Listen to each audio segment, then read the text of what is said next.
نہ میں موت کا ہوں طالب، نہ تلاش زندگی ہے، نہ میں موت کا ہوں طالب،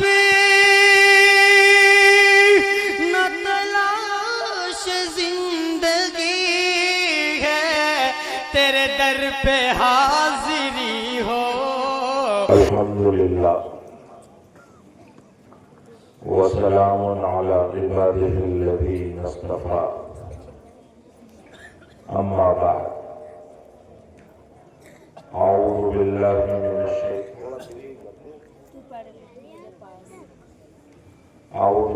من الشیطان الرجیم، بسم اللہ الرحمن الرحیم۔ اقرأ باسم ربک الذی خلق، صدق اللہ العظیم۔ وقال رسول اللہ صلی اللہ علیہ وسلم: خیرکم من تعلم القرآن وعلمہ، او کما قال علیہ الصلاة والسلام۔ سبحانک لا علم لنا الا ما علمتنا انک انت العلیم الحکیم۔ محترم علماء کرام، مفتیان اعظام، حاضرین مجلس، عزیز طلبہ، طالبات،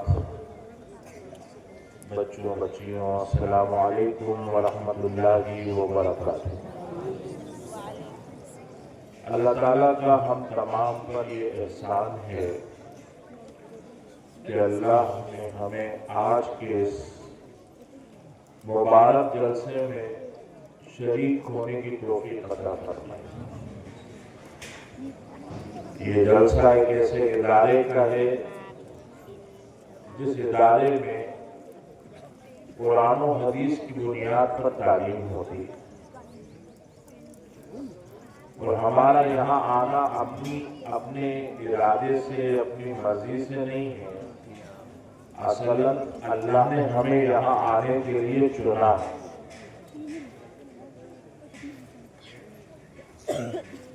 میری طلب بھی اسی کے کرم کا صدقہ ہے، یہ قدم اٹھتے نہیں ہیں، اٹھائے جاتے۔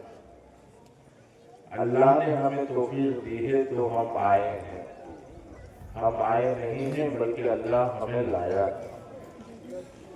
اس پر ہمیں اللہ کا شکر ادا کرنا چاہیے، کیونکہ آج کی اس جلسے میں شریک ہونے سے انشاءاللہ ہمارا دین سے، دینی تعلیم سے، قرآن کی تعلیم سے، حدیث کی تعلیم سے رشتہ مضبوط ہوگا، اور خدا کی قسم جتنا رشتہ ہمارا قرآن سے مضبوط ہوگا اتنا ہی کامیابی، کامرانی ہمارے قدم چومے گی، اور دنیا اور آخرت کی خوشی اور خوبی ہمیں نصیب ہوگی، کیونکہ قرآن اللہ نے اصلاً ہمارے لیے نازل فرمایا۔ یوں تو کہا جاتا ہے کہ سارے عالموں کے لیے ہے، سارے انسانوں کے لیے ہے، سارے مذاہب والوں کے لیے ہے، لیکن اولاً ہمارے لیے ہے۔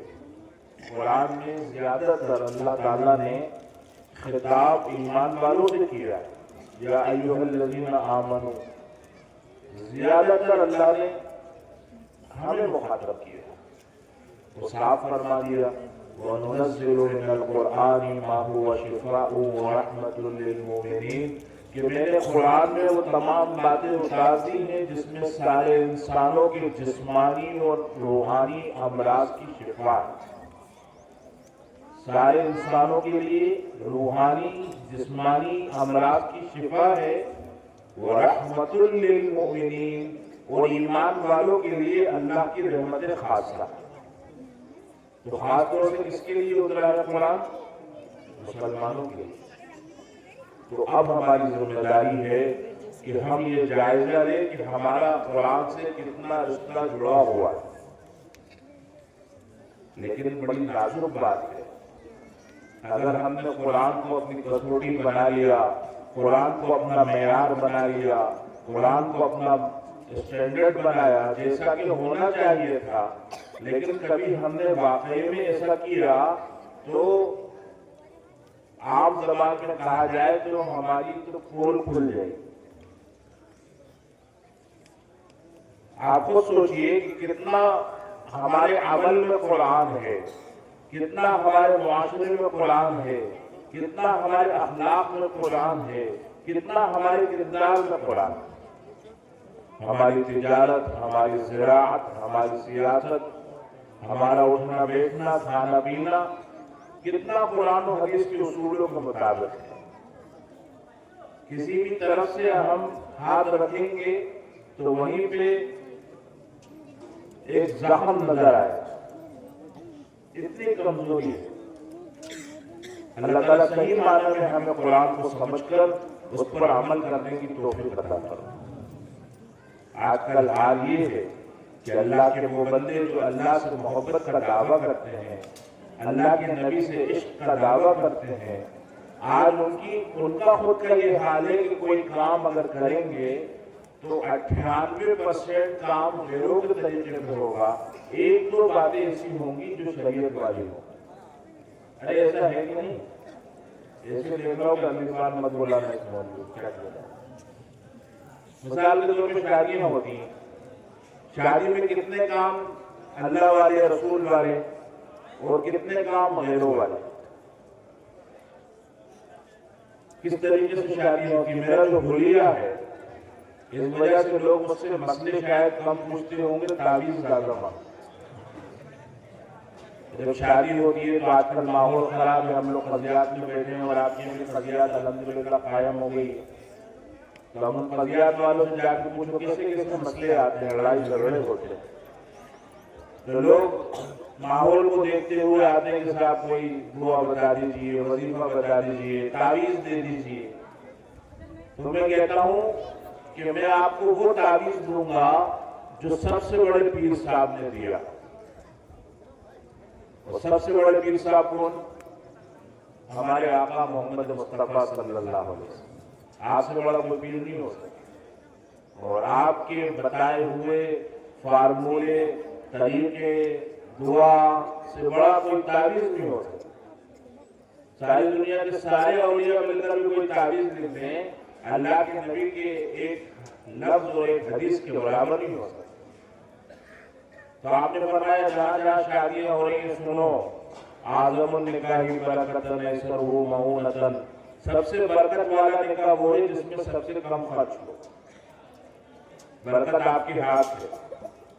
برکت کا مطلب یہ نہیں ہے کہ 5-7 بچے ہو جائیں، وہ بھی ہونا چاہیے، وہ بھی سنت ہے. اللہ کے نبی نے فرمایا کہ میں تمہاری تعداد کو دیکھ کر قیامت کے دن دوسری امتوں کے مقابلے میں فخر کروں گا. لیکن برکت کا مطلب یہ ہے کہ شادی میں جو خوشی ہو، جو تمنائیں پوری ہوں، گھر جنت نما بن جائے، رزق میں برکت ہو جائے، عزت بڑھ جائے. یہ ساری چیزیں کب حاصل ہوں گی؟ جب تم خرچ کم کرو. خرچ کم کرتے جاؤ گے برکت بڑھتی جائے گی، خرچ بڑھاتے جاؤ گے برکت کم ہوتی جائے گی. تو ہونا کیا چاہیے تھا؟ اللہ کے نبی کا تو پیغام یہ ہے کہ جب شادی ہو تو یہ سوچو کہ کیسے کم خرچ کرو. اور آج کل ہوتا کیا ہے کہ سوچتے یہ ہیں کہ کیسے زیادہ سے زیادہ خرچ کرو. اگر ایک صاحب کے پاس 1 کروڑ روپے ہیں اور گھر میں شادی ہے تو وہ دوستوں سے کہتے ہیں 1 کروڑ تو ہے الحمدللہ، لیکن 40-50 لاکھ روپے ذرا رکھنا اپنے پاس تاکہ میں ضرورت پڑے تو لے لوں. اور جس بیچارے کے پاس صرف 1 لاکھ روپے ہے وہ بھی دوستوں سے کہتا ہے بھائی 1 لاکھ روپے تیار رکھنا. بڑھانے کا جذبہ ہے. اور آقا فرماتے ہیں کم کرو. کتنی دعوتیں ہم نے شادی میں ایجاد کر لی. پوری شادی میں مسلمان کی ایک دعوت سنت ہے، اس کے علاوہ کوئی دوسری دعوت ہی نہیں. وہ ہے ولیمہ. ولیمے کے علاوہ کوئی دعوت نہیں ہے اسلام میں. اب بات چیت کر رہی ہے تو دعوت، تو پرچہ تو دعوت، تو تاریخ ہے تو دعوت، تو منگنی تو دعوت، تو مہندی تو دعوت، تو بٹنا تو دعوت، تو پھر بارات کی دعوت، تو جمعوں کے جمعے. کتنا ڈھیر لگا دیا دعوت کو. وہ شادی کو مہنگا کر دیا، شادی کو جو ہے بڑا مسئلہ بنا دیا. حالانکہ صحابہ کرام تو چلتے پھرتے دعوت ہوتی، چلتے پھرتے شادی ہو جاتی.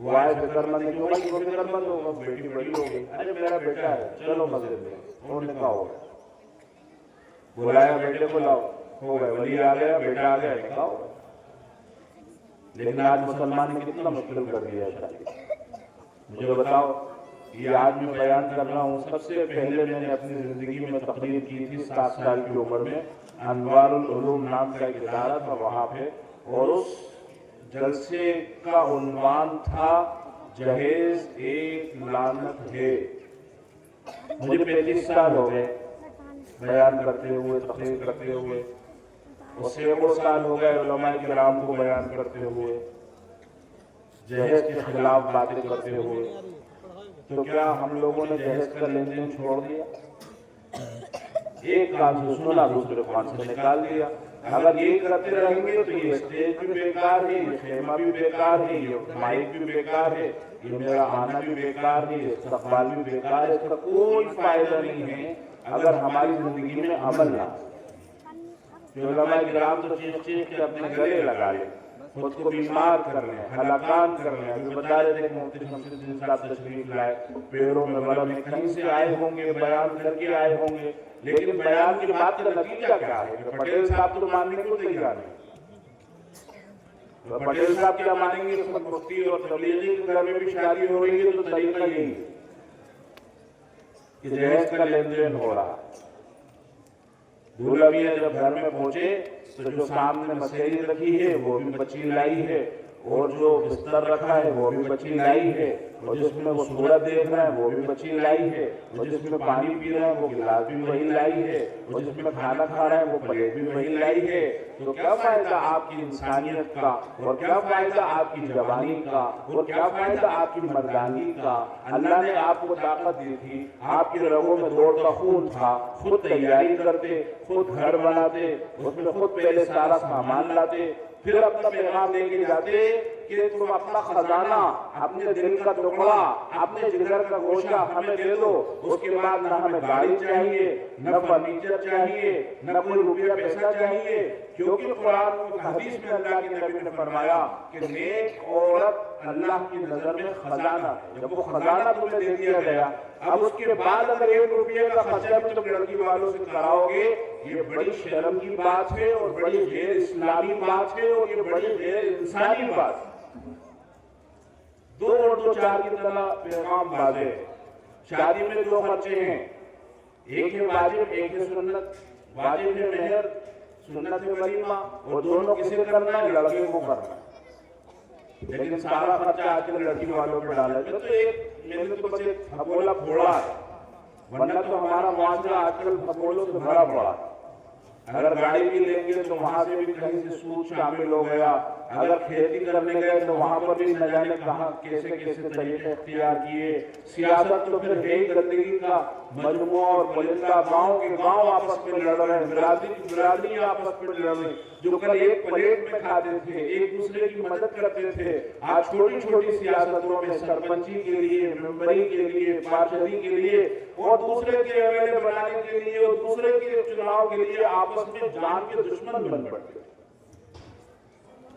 حالانکہ سیاست اللہ کے نبی نے بھی کی ہے خود فرمایا کہ ان بنی اسرائیل تسوسهم الانبیاء بنی اسرائیل میں سیاست کا نظام انبیاء علیہ السلام کے ہاتھ میں تھا لیکن سیاست تھی اچھی سیاست تھی آپس کی دشمنیوں والی سیاست تھی بہرحال قرآن سے ہمارا کتنا تعلق ہے اس کا ہمیں بار بار جائزہ لینا چاہیے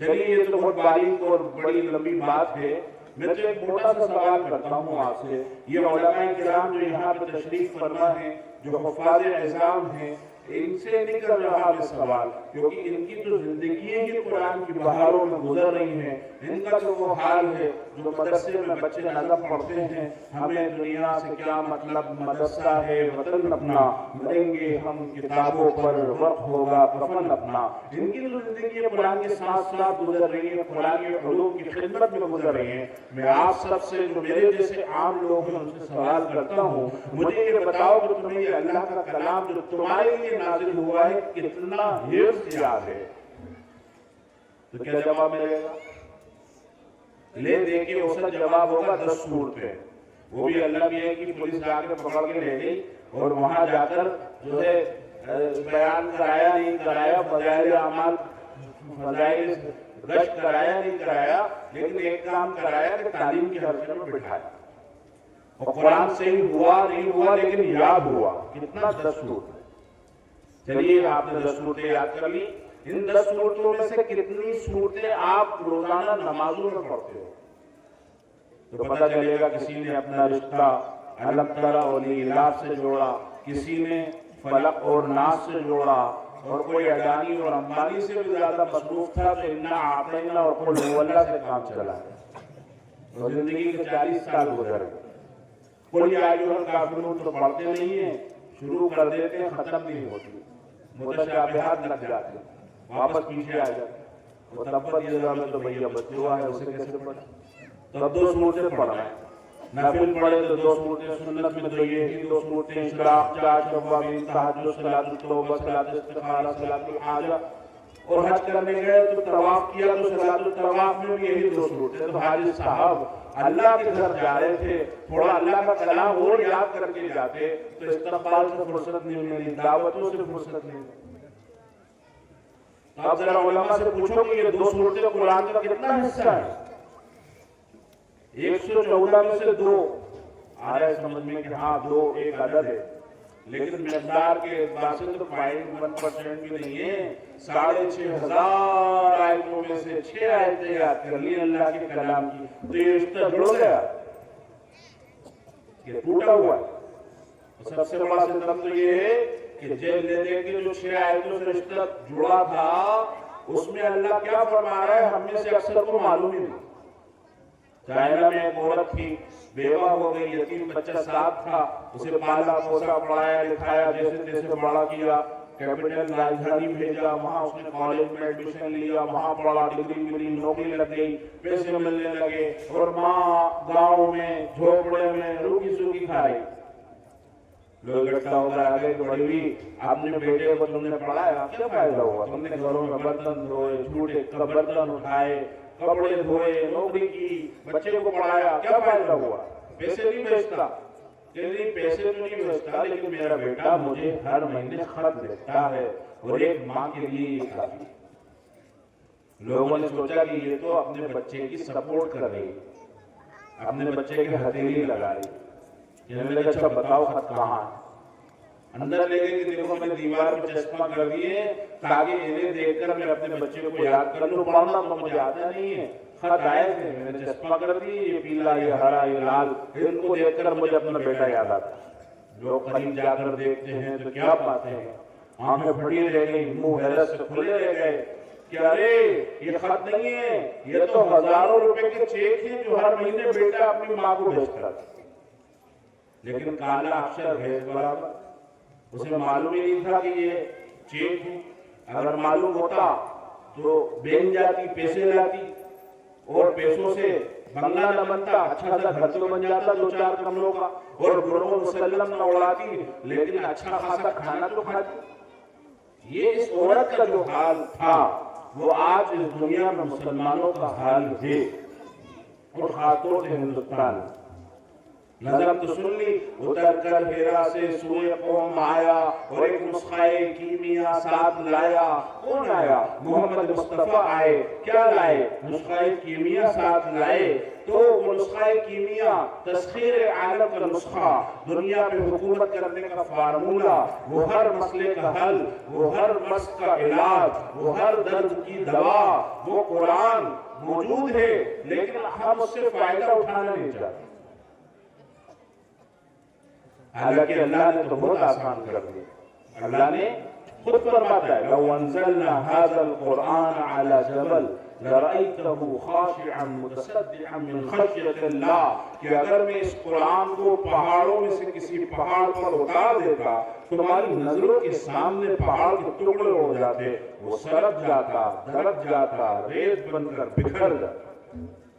اِنَّا عَرَضْنَا الْأَمَانَةَ عَلَى السَّمَاوَاتِ وَالْأَرْضِ وَالْجِبَالِ، ہم نے امانت قرآن کو، امانت دین کو، امانت کلام کو، امانت کتاب کو آسمانوں پر، زمینوں پر، پہاڑوں پر پیش کیا ابین ان یحملنہا، اتنی بڑی بڑی مخلوق نے اسے اٹھانے سے انکار کر دیا، اور اس لیے انکار نہیں کیا کہ یہ ہماری مخلوق ہماری نافرمان ہو گئی، اشفقنا منہا، لرز گئی، کانپ گئی، ڈر گئی، سہم گئی کہ اے باری تعالیٰ اس کا بوجھ ہم سے کہاں اٹھے گا۔ پھر مٹی کی ڈھیری سے، خاک کی چٹکی سے، غبار کی پھٹکی سے انسان نے ہاتھ نکالا کہ اس بوجھ کو میں اٹھاؤں گا، وَحَمَلَهَا الْإِنسان، اور انسان نے اس بوجھ کو اٹھایا، اور اس لیے نہیں اٹھایا کہ یہ بڑا ہن والا، بڑا گن والا ہے، بڑے اس کے سرخاب کے پر لگے ہیں، بڑا صلاحیت مند ہے، ٹیلنٹڈ ہے، اِنَّهُ كَانَ ظَلُومًا جَهُولًا، یہ بڑا ظالم ہے، جہولا، بڑا ناسمجھ اور نادان ہے، منوعا، 4 پیسے مل جائیں تو بچا بچا کے رکھنے والا ہے، یعوسا، بہت جلدی مایوس ہو جانے والا ہے، عجوزا، بڑی جلدی ہار ماننے والا ہے، جزوعا، بہت جلدی گھبرا جانے والا ہے، کفورا، بڑا ناشکرا ہے، نسیہ، بڑا بھلکڑ ہے، بہت سارے عیبوں کا پرندہ اور بہت ساری کمیوں کا مجموعہ ہے۔ لیکن اللہ کا کرم ایسے شامل حال ہوا، یہ نہیں بلکہ اس کا چھوٹا سا 7 سال کا معصوم بچہ اپنی نازک پسلیوں کے پنجرے میں موجود چھوٹے سے دل میں قرآن کی 6,500 آیتیں محفوظ کر لیتا ہے، حافظ بن جاتا ہے۔ اپنے نبی کو دیا تو اللہ نے بدن کے ساتھ دیا، پہلی وہی آئی نا تو چیخیں نکل گئیں، پسینے میں سرابور ہو گئے، زملونی، ارے مجھے چادر اڑا دو، مجھے چادر اڑا دو۔ کبھی مجمع میں بیٹھے ہوتے اور آپ کا گھٹنا کسی کے پیر پہ ہوتا اور وہی نازل ہونے لگتی، اتنا بوجھ آپ کے جسم پہ پڑتا اور اتنا وزنی آپ کا بدن مبارک ہو جاتا کہ پاس بیٹھا ہوا شخص چیخنے لگتا کہ نبی جی اپنا گھٹنا ہٹا لیجیے ورنہ میرا پیر ٹوٹ جائے۔ کبھی اٹھنے پر ہوتے اور وہی نازل ہونے لگتی، اٹھنے کے پیر چل جاتے اور وہ دھڑام سے زمین پہ گر جاتے۔ ہم عائشہ رضی اللہ عنہ فرماتی ہے جب اللہ کے نبی پر وحی نازل ہوتی تھی تو آپ کی پیشانی سے ایسے پسینے کے دھارے بہتے تھے جیسے تم کسی ذبیحے کو، بکرے وغیرہ کو ذبح کرتے ہو تو خون کی فوارے نکلتے ہیں۔ سبحان اللہ، اپنے پیارے نبی کو دیا تو وزن کے ساتھ، اور نبی کی کمزور امت کو دیا تو آسان کر کے، اور فرمایا وَلَقَدْ يَسَّرْنَا الْقُرْآنَ لِلذِّكْرِ فَهَلْ مِن مُدَّكِرٍ، ہم نے قرآن کو پڑھنے اور سمجھنے کے لیے آسان کیا، ہے کوئی اسے سمجھنے والا، ہے کوئی اسے پڑھنے والا۔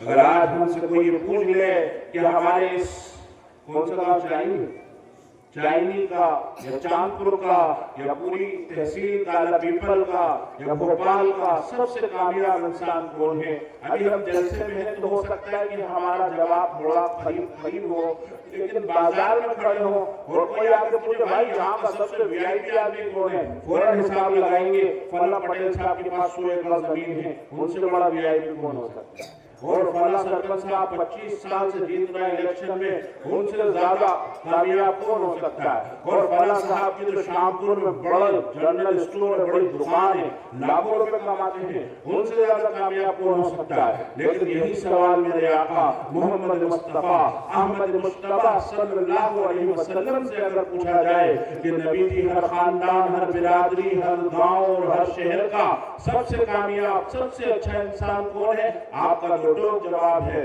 خیرکم من تعلم القرآن وعلمہ، تم میں سب سے بہتر وہ ہے جو قرآن کا پڑھنے پڑھانے والا ہے، قرآن کا سیکھنے سکھانے والا ہے۔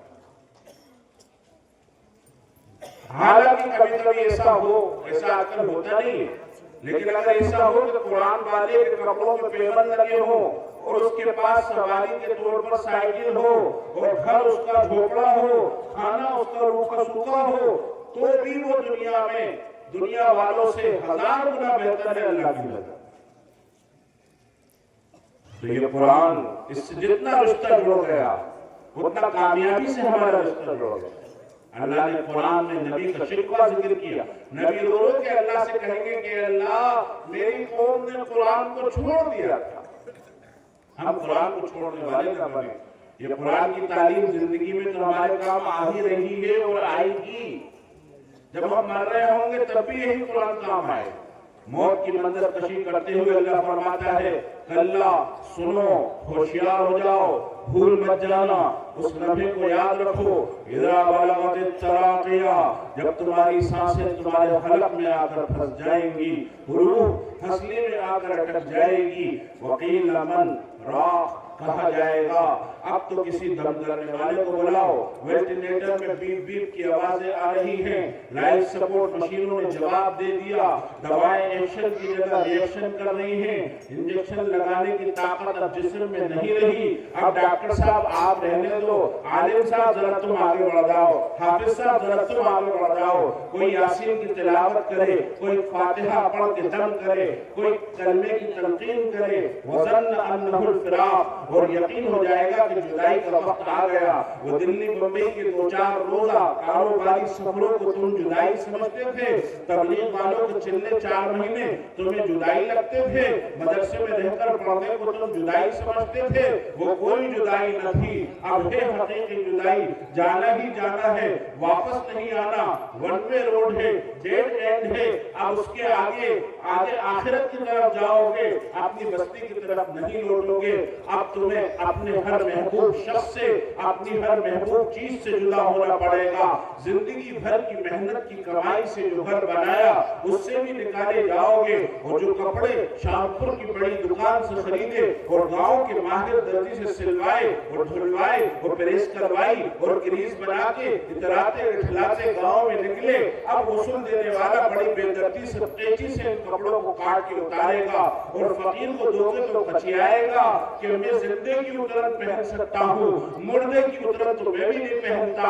اور وہ گھڑی جس کا نشان جلد پہ پڑا ہے حاجی صاحب کبھی نہیں اتارتے تھے آج تو اتارنا پڑے گی اور وہ چشمہ جس کے بغیر پہچانے نہیں جاتے تھے آج الگ کر دیا جائے گا اور وہ بچے جن کی پیشانی پہ بل برداشت نہ تھا آج کندھا پکڑ کے چیختے ہیں ابا اٹھو ابا اٹھو ابا اٹھنے والے نہیں ہیں اور وہ بیوی جو ہر غم اور خوشی کی ساتھی اور ساتھی 40 سال تھی آج تڑپ کے رو رہی ہے سبل سبل آنسو بہا رہی ہے اسے 2 بول بدائی کے نہیں بول سکتے اس دن کیا کام آئے گا اللہ فرماتا قرآن کام آئے گا وقیل من راق اب تو کسی دم کرنے والے کو بلاؤ یہ قرآن آخرت کی ہر منزل میں ہمارے کام آئے گا چاہے وہ پل صراط ہو چاہے وہ محشر کا میدان ہو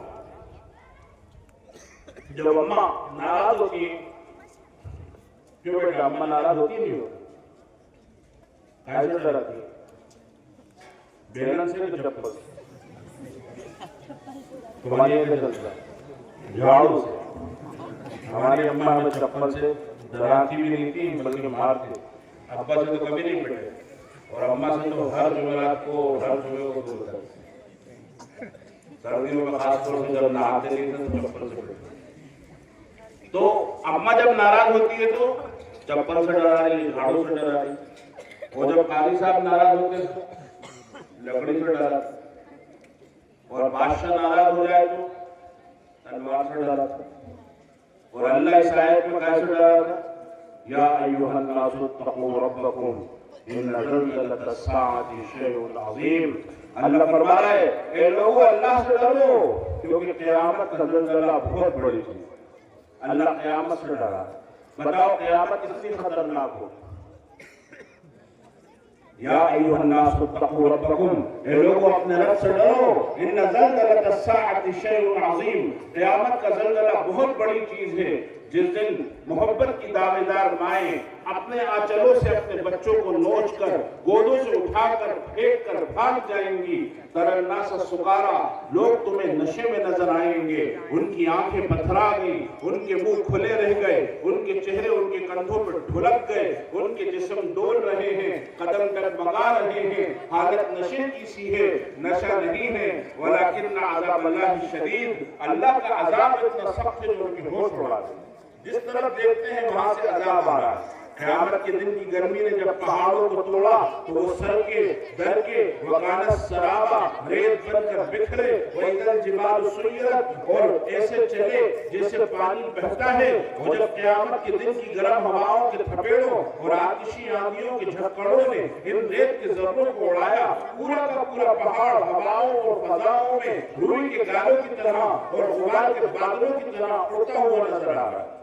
جو دوسری طرف دیکھا وَإِذَا الْبِحَارُ سُجِّرَتْ سمندر ابل رہے ہیں. وَإِذَا الْبِحَارُ فُجِّرَتْ سمندروں نے سونامی بن کر سیلاب بن کر انسانوں کی بستیوں کو ڈبانا شروع کر دیا. جو تیسری طرف دیکھا وَإِذَا الْوُحُوشُ حُشِرَتْ جنگل کے جانور انسانوں کی بستیوں میں گھسے چلے آ رہے ہیں. سانپ بچھو اپنے بلوں اور سوراخوں سے نکل کر, شیر چیتے لومڑیاں بھیڑیے اپنی غاروں اور گفاؤں میں سے نکل کر انسانوں کی بستیوں میں چلے آ رہے ہیں. کاٹنے والے کاٹتے ہوئے, ڈسنے والے ڈستے ہوئے, چیر پھاڑ کرنے والے چیر پھاڑ کرتے ہوئے. جو چوتھی طرف دیکھا وَجِيءَ يَوْمَئِذٍ بِجَهَنَّمَ جہنم کو لایا جا رہا ہے. 70,000 لگاموں میں جکڑی ہے.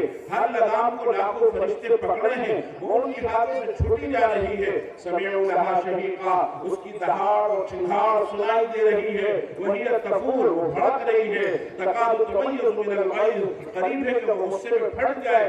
انسان پہ گر رہے ہیں. زمین تابے کی طرح تب رہی ہے. آسمان آگ برسا رہا ہے.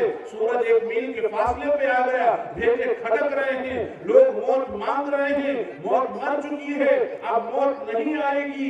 ہر ایک انسان گناہوں کے بقدر پسینے میں ڈوبا ہے. ٹخنے تک, گھٹنے تک, کمر تک, کندھے تک کسی کے لگام لگی ہے. خود اس کا پسینہ اس کے منہ میں جا رہا ہے.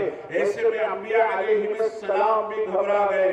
اولیاء کرام بھی رونے لگے. مغفرت رقا ہو گئی. رحمت کے لالے پڑ گئے. اللہ اپنے جلال میں ہے. ایسے میں کوئی قرآن والا آ جائے گا. وہ حافظ صاحب جنہوں نے قرآن پڑھا, بچوں کو پڑھایا. وہ عالم صاحب جنہوں نے قرآنی مسئلے بتائے. وہ مفتی صاحب جنہوں نے قرآنی فتوے دیے. وہ قاضی صاحب جنہوں نے قرآنی فیصلے کیے. وہ خالہ جان جنہوں نے مسلمان بچیوں کو قرآن پڑھایا. ان قرآن والوں میں سے کوئی قرآن والا آئے گا, یہ بھی ڈرتا ہوگا, یہ بھی گھبراتا ہوگا. اللہ کہے گا حافظ صاحب تمہیں رونے کی ضرورت نہیں ہے. اقرا تم تو قرآن پڑھو. جیسے دنیا کے جلسے میں تم سے لوگ قرآن سنتے تھے, آج محشر کے جلسے میں ہم تم سے قرآن سنیں گے. اقرا تم تو قرآن پڑھو. ورتقی اور جنت کے درجوں پہ چڑھ. قرآن پڑھ, جنت کے درجوں پہ چڑھ. ورتل کما کنت ترتل فی الدنیا اور اس میں ٹھہر ٹھہر کر پڑھ. اچھی آواز میں پڑھ, اچھے انداز میں پڑھ, کھمک کھمک کے پڑھ جیسے تو دنیا میں پڑھتا تھا. وَإِنَّ مَنْزِلَكَ عِنْدَ آخِرِ آیَةٍ تَقْرَؤُهَا تیرا مقام وہیں پر ہے جہاں تک تو پڑھتا چلا جائے. یہ قرآن والا قرآن کی تقریباً 6,500 آیتیں پڑھے گا. جنت کے 6,500 درجے پہ چڑھے گا. فردوس بری کا باسی ہوگا. محمد مصطفیٰ کا پڑوس ہوگا اور رحمان کا عرش اس کے گھر کی چھت ہوگا. روز اللہ کا دیدار ہوگا. کس کی برکت سے؟ اسکول کی برکت سے. اسکول میں بھی پڑھنا ناجائز نہیں, اچھی بات ہے, لیکن نگہداشت کرنا ضروری ہے کہ پڑھا جا رہا ہے ہمارے بچوں کو. کالج کی برکت سے بھی, مدرسے کی برکت سے اور مکتب کی برکت سے. اگر بچے اسکول جاتے ہیں تو بھی مکتب میں آنا ضروری ہے بچوں کو. مدرسے کی طرف جائیں گے تو بہت اچھی بات.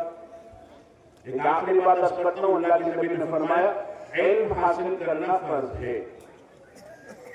کیا مطلب اس حدیث کا؟ کوئی بتائے گا علم حاصل کرنا فرض ہے کیا مطلب؟ ارے کوئی تو بتاؤ. کیا عالم بننا فرض ہے؟ میں بتائیے.